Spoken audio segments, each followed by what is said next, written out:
Ewan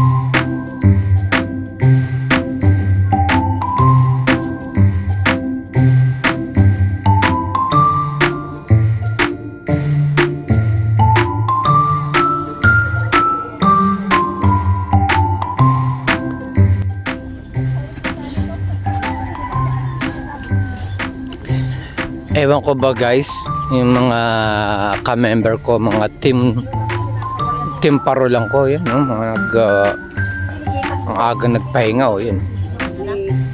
Katatamad. Kape kaya, kape. Kapay. Bango.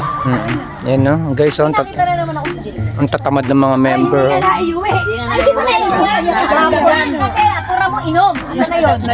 Ay! Yan guys, oh. Kasi naman. Ang tatamad, oh. Alas 8 pa lang, nag-break time na. Oh. Ay, alas 5 pala, nasa palengke na. Mamaya sila babawi. Tatamad nila. Thank you so much, Ate Leti, Pili, sa merienda. Si Leti Pili. Yes, yung crush mo. Eh? Oh, mapanood to ng asawa niya. Thank you so much, Ex Kalingat. Ako na ngayon.